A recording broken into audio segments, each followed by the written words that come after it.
Hi guys, and welcome to another Watch Geek video. Today we're doing another unboxing. Now I misplaced my trusty X-Acto knife, so I'm going to be using these very old scissors, but trust me, they're more than adequate for the job because they're very sharp. So let's try to get inside this bag and just cut through. And as you can see, we'll be unboxing another AVI-8. This is soon to be released, or maybe it's even available by the time I publish this video. And there will be a pre-order process where you get an extra Halloween strap and probably a certain discount. I will leave all the discount codes and everything and the links to the pre-order in the description. So let's unbox this and see what we got. Now AVI-8 has been slowly going up in my ranking because they always have these unique crazy dial designs, but in recent models they started toning down the design, making it look more serious. And this one, called the Flyboy Engineer, is another one of those watches that goes more to the simple side of things. So let's open it, and also adds a certain value, which you will see in a second. Let's move these scissors so I don't injure myself. And open the box. There. Again, the same box that AVI-8 always uses. I already said I love this box because it's made out of those things that backpacks are made. It really looks very tough, durable, and I really like it. And here's the watch. Let's zoom in a bit and look at it. So this has to be one of the simplest AVI-8 watches so far.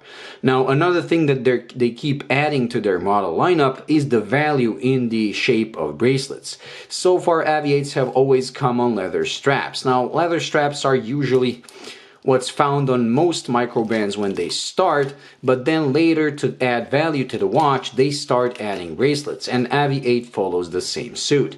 As you can see, this is a solid link bracelet with solid end links, and it has a milled out clasp. Now it's always a great thing to get a bracelet because it does add the value to the watch, and it's the most expensive part to outsource.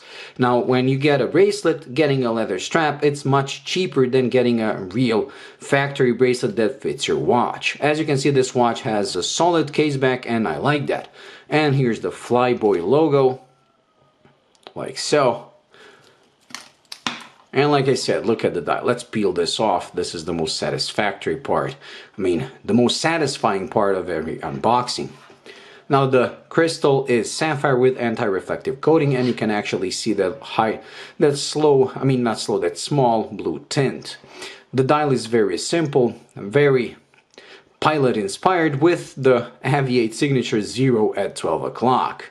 Now I will try to test the lume, although it's pretty bright outside, but we'll see what happens when I turn off the light. Let me just... Okay, sorry for that, but I had to readjust the camera. And let's put it back onto the light, since it was in a box for weeks while it came to me. And let's turn off the light to see how the lume is. Not only whether it's good, but more about where it's applied.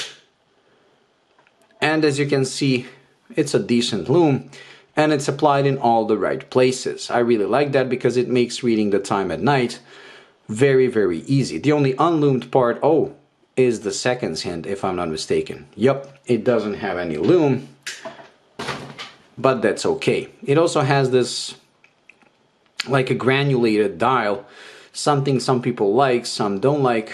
I really don't mind it.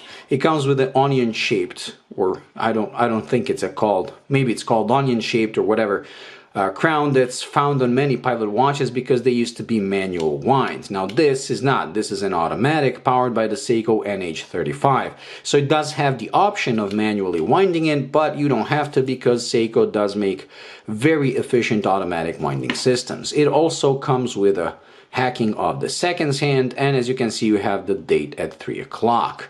Now pulling it to the first click allows you to change the dates. Pulling it to the second stops the second hand so you can adjust the time.